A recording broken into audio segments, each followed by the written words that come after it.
ಸ್ವೀಕಾರ ಮಾಡಿದ್ರು ಸಿದ್ದರಾಮಯ್ಯ. ನೋಡಿ, ಅದಿನ್ನೂ ಕೂಡ ಕ್ಯಾಬಿನೆಟಿಗೆ ಬಂದಿಲ್ಲ. ಬಂದಾಗ ಚರ್ಚೆ ಮಾಡಿ ನೋಡ್ತೀವಿ. ಬಿಜೆಪಿಗೆ ಏನಕ್ಕೆ ಅಷ್ಟ ಆತಂಕ ಇದೆ?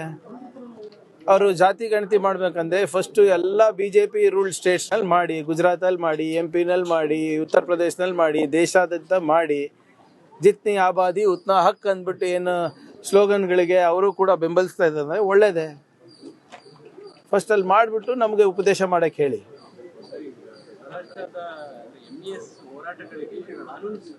ಲೀಗಲ್ ಸಪೋರ್ಟ್ ಕೊಡ್ತೀವಿ ಅಂತ ಮಹಾರಾಷ್ಟ್ರ ನೋಡಿ, ಅವರ ಸಂಘಟನೆಗಳಿಗೆ ಅವ್ರೇನು ಸಪೋರ್ಟ್ ಮಾಡಬೇಕು ಅವ್ರು ಮಾಡ್ಕೊಳ್ಳಿ. ಅದೇ ನಮ್ದು ಲೋಕಲ್ ಸ್ಟ್ಯಾಂಡೇ ಇಲ್ಲ ಅದಕ್ಕೆ.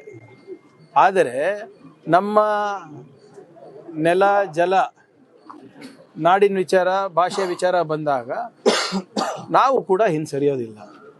ಅವ್ರೇನು ಮಾಡಬೇಕೋ ಮಾಡಲಿ. ಅವ್ರ MESಗಾನ ಬ್ಯಾಕ್ ಮಾಡಲಿ, ಬೇರೆ ಏನಾದಕ್ಕಾನ ಬ್ಯಾಕ್ ಮಾಡಲಿ. ಆದರೆ ಮಹಾರಾಷ್ಟ್ರ ಅವ್ರು ಇರ್ಬೋದು, ಗೋವಾದವ್ರು ಇರ್ಬೋದು, ಕೇರಳ ಇರ್ಬೋದು, ತಮಿಳ್ನಾಡು ಇರ್ಬೋದು, ಆಂಧ್ರ ಇರ್ಬೋದು, ಏನೇ ಗಡಿ ವಿಚಾರ ಇದ್ರೂ ಅಲ್ಟಿಮೇಟ್ಲಿ ಕಾನೂನಾತ್ಮಕವಾಗಿ ಹೋರಾಟ ಮಾಡಬೇಕಲ್ಲ. ಯಾರೋ ಒಬ್ರು ಸಂಘಟನೆ ಹೇಳ್ತಾರೆ, ಒಬ್ರು ಮುಖ್ಯಮಂತ್ರಿ ಹೇಳ್ತಾರೆ, ಮಂತ್ರಿ ಹೇಳ್ತಾರೆ ಅಂದ ತಕ್ಷಣನೇ ನಾವು ಹೆಂಗೆ ಬೇಕು ಹಂಗೆ ಅಡ್ಡ-ತಿಡ್ಡ ಗೆರೆಗಳನ್ನು ಎಳೆಯೋಕ್ಕಾಗೋದಿಲ್ಲ. ಇದೆಲ್ಲ ರಿಆರ್ಗನೈಸೇಷನ್ ಸಮಿತಿ ಮುಖಾಂತರ ಆಗಿದೆ. ಭಾಷಾವಾರು ಲಿಂಗ್ವಿಸ್ಟಿಕ್ ರಿಆರ್ಗನೈಸೇಷನ್ ಕಮಿಟಿನಲ್ಲಿ ಕೂತಾಗ ಆಗಿರೋದು ಇವೆಲ್ಲಾನು. ಏನೇ ಇದ್ರು ಮಾಡ್ಲಿ, ಅವ್ರು ಬ್ಯಾಕ್ ಮಾಡ್ಲಿ. ಯಾವಾಗ್ಲೂ ಗಡಿಯಲ್ಲಿ ಕಿತಾಪತಿ ತೆಗಿತಾರೆ. ಈಗ ಸರ್ಕಾರನೇ ಸಪೋರ್ಟ್ ಕೊಡ್ತೀವಿ ಅಂತಂದ್ರೆ ಅವ್ರ ಉಪಟಳ ಇನ್ನೂ ಜಾಸ್ತಿ ಆಗುತ್ತೆ. ನೋಡಿ, if government is backing them up legally, there is nothing we can do. But ಯಾವುದೇ ಬೇರೆ ರೀತಿಯಾಗಿ ಅವರಿಗೆ ಬ್ಯಾಕ್ ಮಾಡೋದಾಗ್ಲಿ ಅಥವಾ ಇಲ್ಲಿ ಬಂದು ಘರ್ಷಣೆಗೆ ಅವಕಾಶ ಮಾಡಿಕೊಡೋದಾಗ್ಲಿ ಅದು ಮಾಡಬಾರ್ದು. ಅದಕ್ಕೆ ಮಾಡೋಕ್ಕೆ ನಮ್ಮ ಕಡೆನೂ ನಾವು ಅವಕಾಶ ಮಾಡಿಕೊಡೋದಿಲ್ಲ. ಇದು ವಾರ್ನಿಂಗ್ ಅನ್ನ ತಿಳ್ಕೊಳ್ಳಿ ಅಥವಾ ಕಿವಿ ಮಾತಂತ ತಿಳ್ಕೊಳ್ಳಿ. ನಮ್ಮ ರಾಜ್ಯದಲ್ಲಿ ಬಂದು ನೀವು ಪುಂಡಾಟಿಕೆ ಮಾಡೋದು, ಬೇರೆ ಬೇರೆ ರೀತಿಯಾಗಿ ಹೋರಾಟ ಮಾಡೋದು, ಘರ್ಷಣೆಗಳಿಗೆ ಆಸ್ಪದ ಮಾಡಿಕೊಡೋದು ನಾವು ಅಲೋ ಮಾಡೋದಿಲ್ಲ. ನೀವು ಮಾಡಿ, ಕಾನೂನು ಹೋರಾಟ ಮಾಡಿ, ನಿಮ್ಮ ಬೇಡಿಕೆ ಏನಿದೆ ಪ್ರಸ್ತಾಪ ಮಾಡಿ, whatever is within legal ambit ಮಾಡಿ, ನಮಗೇನು ತಕರಾರಿಲ್ಲ. ನಾವು ಕೂಡ ಮಾಡ್ತೀವಿ. ಹಾಗಂತ ನೀವು ಎಲ್ಲದಕ್ಕೂ ಸಪೋರ್ಟ್ ಮಾಡೋದು as a government is not acceptable. And I am sure Maharashtra ಸರ್ಕಾರದಲ್ಲಿ ಅಷ್ಟು ಪ್ರಬುದ್ಧತೆ, ಅಷ್ಟು ಪ್ರಜ್ಞೆ ಇದೆ ಅಂತ ನಾನು ಭಾವಿಸ್ತಾ ಇದ್ದೀನಿ.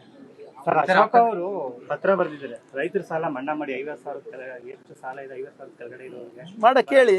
ಪ್ರಧಾನ ಮಂತ್ರಿ ಕೂಡ ಕೇಳಿ, ಯಾರು ಬೇಡ ಅಂದಿದ್ರು? ನೀವು ಮಾಡ್ಬೇಕಂತ. ಹೌದು ಸರ್, ನಾವೇ ಈಗ VBG ಗ್ರಾಮ್ಜಿನೂ ನಾವೇ ಮಾಡಬೇಕು. ಕೇಂದ್ರ ಪುರಸ್ಕೃತ ಕಾರ್ಯಕ್ರಮಗಳು ಯಾವುದು ಮೋದಿ ಅವರ ಹೆಸರಿದೆ ಅದಕ್ಕೆಲ್ಲಾನು ನಾವೇ ದುಡ್ಡು ಕೊಡಬೇಕು. ಜಲ್ ಜೀವನ್ ಮಿಷನ್ಗೂ ನಾವೇ ದುಡ್ಡು ಕೊಡಬೇಕು. ರೈತರ ಸಾಲನೂ ಮನ್ನಾ ಮಾಡಬೇಕು ಅಂದರೆ ಮಾಡೋಣ. ಇವ್ರು ಏನು ಮಾಡ್ತಾ ಇದ್ದಾರೆ? What is the state governments responsibility versus the central governments responsibility? ಇದೇ ಅಶೋಕ್ ಅಣ್ಣಂಗೆ ನೆನಪಿಸ್ತೀನಿ.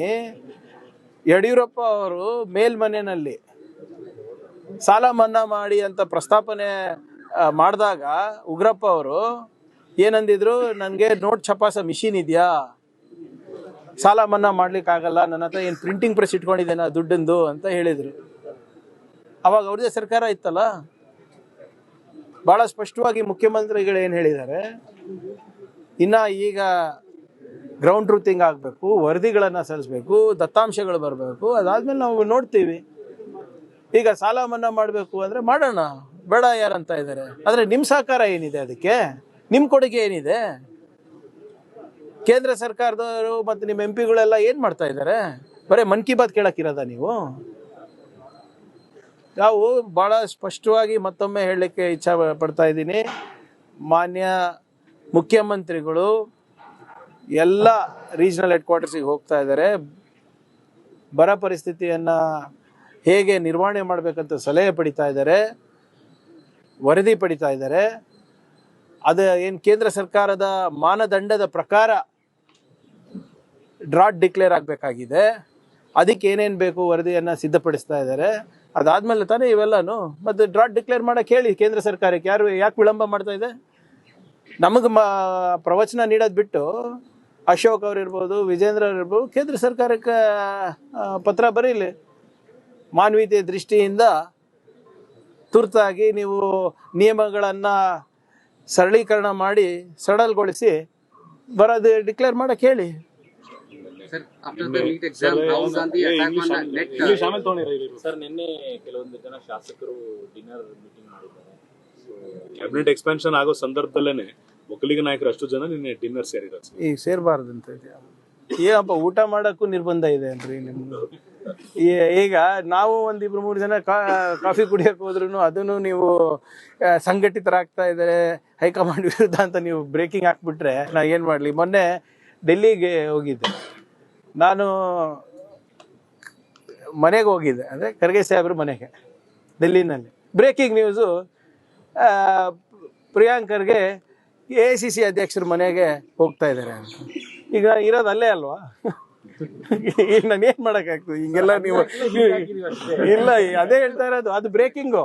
ಎಲ್ಲಿ ನಿಮ್ಮ ಇವರೇ ಏನಿದವ್ರೆ ಹಾಕಿದ್ದು ಏನು, ಅದು ಹಿಂದಿ ಇಂಗ್ಲೀಷ್ನಲ್ಲೆಲ್ಲ breaking. Priyank Kharge visits mister Mallikarjun Kharge house ಅಂತೆ. ಅರೆ ನಮ್ಮ ತಂದೆ ಅವರೇ ಇದ್ದಾರೆ, ಅವ್ರು ನಮ್ಮ ಮನೆಗೆ ಅಲ್ಲೇ ಇರೋದು ನಾನು ವಾಸ. Based on the position, sir. That news is based on position. The position you are taking. ನೋಡಿ ಬಹಳ ಸ್ಪಷ್ಟವಾಗಿ ಇದ್ರದ್ದು ಕೂಡ ಮಾನ್ಯ ಮುಖ್ಯಮಂತ್ರಿಗಳು ಹೇಳಿದ್ದಾರೆ. ಫುಲ್ ಕ್ಯಾಬಿನೆಟ್ ಆಗಬೇಕು, ಬಹಳ ಯಾಕಂದ್ರೆ ಒಂದು ಸರ್ಕಾರ ನಡಿಬೇಕು ಅಂದ್ರೆ ಅಧಿಕಾರ ವಿಕೇಂದ್ರೀಕರಣ ಆದ್ರೆ ಎಲ್ಲರಿಗೂ ಅನುಕೂಲ ಆಗುತ್ತೆ. ಈಗ ಆಗುತ್ತೆ, ಇನ್ನೇನು ಒಂದು ವಾರ 2 ವಾರದಲ್ಲಿ ಆಗುತ್ತೆ. ಕೆಂಪೇಗೌಡ ಜಯಂತಿ ದಿನ 15 ಲಕ್ಷ ಗಿಡಗಳನ್ನು ನೆಟ್ಟಿದ್ದು ರಾಷ್ಟ್ರ ಮಟ್ಟದಲ್ಲಿ ಒಂದು ಪ್ರಚಾರ ಆಯ್ತು ಸರ್. ಆದ್ರೆ 12 ದಿನದಾಗ ಎಲ್ಲ ಗಿಡಗಳು ಹೋಗ್ಬಿಟ್ಟಿದೆ ಸರ್. 10 ಕೋಟಿ ರೂಪಾಯಿ ವೇಸ್ಟ್. ಏನಾಗಿದೆ ಅದಕ್ಕೆ? ಎಲ್ಲ ಒಂದ್ ಮರಗಳು ಇಲ್ಲ, ನೀರ್ ಹಾಕೋರು ಇಲ್ಲ, ಗಿಡಗಳನ್ನ ಇಲ್ಲ ನೋಡಿ. ಇವಾಗ ಅದಕ್ಕೆ ಪೋಸ್ಟೇ ಆಗುತ್ತಲ್ಲ, ಇಮಿಡಿಯೇಟ್ ಆಗಿ ನೀವು ನೆಕ್ಸ್ಟ್ ಡೇನೇ ಹೋದ್ರೆ ಹೆಂಗೆ? ಈಗ ಕೆಲವು ನಮ್ಮ ಸೋಷಿಯಲ್ ಮೀಡಿಯಾ ಚಾನೆಲ್ಗಳಿವೆ, ಇವತ್ತು ಡಾಂಬ್ರೀಕರಣ ಮಾಡಿರ್ತೀರಿ, ಹೋಗ್ಬಿಟ್ಟು ನಾಳೆ ಎತ್ಬಿಟ್ಟು ಇದು ಕಾರ್ಪೆಟ್ ತರ ಇದೆ ಅಂತ ಹೇಳಿದ್ರೆ ಅದಕ್ಕೆ ಬೇಕಲ್ವ ಟೈಮು ಪೋಸ್ಟ್ನೇಗೆ? Will see whatever it is, I will check on it. ವಿದೇಶಾಂಗ ವ್ಯವಹಾರಗಳ ಸಚಿವಾಲಯ ಮಾಡೋದ್ರ ಬಗ್ಗೆ ತಮ್ಮದೇನು ಅಬ್ಜೆಕ್ಷನ್ಸ್ ಇದೆ ಅಂತ ಕೇಳ್ಪಟ್ಟಿದ್ದಾರೆ. ಕ್ಯಾಬಿನೆಟ್ ಅಲ್ಲಿ ನೋ ಅಬ್ಜೆಕ್ಷನ್ಸ್ ಏನಿಲ್ಲ. ನೋಡಿ ಸಿಎಂ ಗೆ ಲೆಟರ್ ಬರೆದಿದ್ದಾರೆ. ನೋಡಿ, it is not the question of, ಇಲಾಖೆಗಳಿಗೆ ಏನು ಸಮಸ್ಯೆ ಆಗೋದಿಲ್ಲ ನಮ್ಗೆ. ನೋಡಿ NRIಗಳು ಪ್ರಶ್ನೆ ಅಲ್ಲ ಇದು. ಕರ್ನಾಟಕ ಇವತ್ತು ಜಾಗತಿಕ ಮಟ್ಟದಲ್ಲಿ ಅದರಾದಂಥ ಒಂದು ಛಾಪನ್ನು ಮೂಡಿಸಿದೆ. ನಮ್ಮ ಮಾನವ ಸಂಪನ್ಮೂಲ ಇವತ್ತು ಬೆಂಗಳೂರಿಂದ ಹಿಡ್ಕೊಂಡು ಬಾಸ್ಟನ್ ಇರ್ಬೋದು, ಬ್ರಿಸ್ಬೇನ್ ಇರ್ಬೋದು, ಬ್ರಿಟನ್ ಇರ್ಬೋದು, ಎಲ್ಲ ಕಡೆ ಇದೆ. ನಾವು ಕೆಲವು ನಿಯಮಗಳು ಅಥವಾ ನೀತಿಗಳನ್ನು ನಾವು ತಂದಾಗ ಬಂಡವಾಳಕ್ಕಾಗಲಿ ಉದ್ಯೋಗ ಅವಕಾಶಕ್ಕಾಗಲಿ ಹೇಗೆ ಅನುಕೂಲ ಆಗ್ಬೋದು ಅಂತ ನೋಡ್ಬೋದು. ಹೌದು, ಅಫ್ಕೋರ್ಸ್ ನೀವು ಬೇರೆ ಬೇರೆ ಡಿಪಾರ್ಟ್ಮೆಂಟಲ್ಲಿ ಕೂಡ ಇದು ನಡೀತಾ ಇದೆ. ಈಗ ನನ್ನ ಡಿಪಾರ್ಟ್ಮೆಂಟಲ್ಲಿ ನಾವು ನಡೆಸ್ತೀವಿ, ಇಂಡಸ್ಟ್ರಿ ಡಿಪಾರ್ಟ್ಮೆಂಟಲ್ಲಿ ಅವ್ರು ನಡೆಸ್ತಾರೆ. ಸೊ ಅದು ಹೊರತುಪಡಿಸಿ ಈಗ ಉದಾಹರಣೆಗೆ ಡೆನ್ಮಾರ್ಕ್ ಅವರು ನಮ್ಮ ಜೊತೆ ಹಾಲು ಉತ್ಪಾದನೆಗೆ ಒಂದು ಇದು ಮಾಡಬೇಕಂದ್ರೆ ಎಲ್ಲಿ ಹೋಗ್ತಾರೆ ಅವರು? ಸೊ ಅದು ಇಂಡಸ್ಟ್ರಿಗೂ ಅವರಿಗೂ ನೇರವಾಗಿ ಬರೋಲ್ಲ, ನಮಗೂ ನೇರವಾಗಿ ಬರೋಲ್ಲ. ಈಗ ನಮ್ಗೆ ಸಂಪರ್ಕ ಮಾಡ್ತಾರೆ ಅಥವಾ MB ಪಾಟೀಲ್ ಅವ್ರಿಗೆ ಸಂಪರ್ಕ ಮಾಡ್ತಾರೆ. ಬಟ್ ಮಾಡಬೇಕಾಗಿರೋ ನಿರ್ವಹಣೆ ಮಾಡಬೇಕಾದ್ರೆ ಆ ಇಲಾಖೆದವರು. ಸೊ ಎಲ್ಲನೂ ಸೇರೇ ಮಾಡಬೇಕು. ಯಾವ ಇಲಾಖೆಯ ಅಧಿಕಾರನೂ ಕಸ್ಕೋತಾ ಇಲ್ಲ, ಅಥವಾ ಯಾವ ಇಲಾಖೆಯ ಒಂದು ಶಿಷ್ಟಾಚಾರ ಇರ್ಬೋದು ಅಥವಾ ನೀತಿಗಳ ಮೇಲೆ ಕೂಡ ಟ್ರ್ಯಾಂಪಲ್ ಆಗ್ಲಾರ್ದಂಗೆ ನಾವು ಮಾಡ್ತೀವಿ. ಒಂದು ಉತ್ತಮವಾದಂಥ ಇಲಾಖೆ ಬೇಕಾಗಿದೆ ಇದಕ್ಕೆ. ಯಾಕಂದರೆ ಇವಾಗ ಮುಂಚೆ ಥರ ಜಾಗ್ರಫಿಕಲ್ ಬೌಂಡ್ರೀಸ್ ಏನಿಲ್ಲ. ಇವಾಗ ಬಂಡವಾಳ ಇರ್ಬೋದು, ಮಾಹಿತಿ ಇರ್ಬೋದು, ಅಥವಾ ತಂತ್ರಜ್ಞಾನ ಇರ್ಬೋದು, ಅಥವಾ ಎಜುಕೇಷನಿಗೆ ಇರ್ಬೋದು. ಸೊ ಒಂದು ವ್ಯವಸ್ಥಿತ, ಅದು ಯಾರೇ ಇರಲಿ. ಈಗ ಸರ್ಕಾರ ನಮ್ದಿದೆ, ನಾನು ಅವ್ರ ಜೊತೆ ಸಂಪರ್ಕ ಇಟ್ಕೊಂಡಿದ್ದೀನಿ ಬೇರೆ ಬೇರೆ ರಾಯಭಾರಿಗಳ ಜೊತೆ. ಆದರೆ ನಾನು ಹೋದ್ಮೇಲೆ ಏನಾಗುತ್ತೆ, ಬೇರೆ ಸರ್ಕಾರ ಬಂದಾಗ ಇದು. ಹೆಚ್ಚಿನ ವಿಡಿಯೋಗಳಿಗೆ ಪ್ರತಿಧ್ವನಿ ಯೂಟ್ಯೂಬ್ ಚಾನೆಲ್ ಸಬ್ಸ್ಕ್ರೈಬ್ ಮಾಡಿ, ಬೆಲ್ ಐಕಾನ್ ಕ್ಲಿಕ್ ಮಾಡಿ.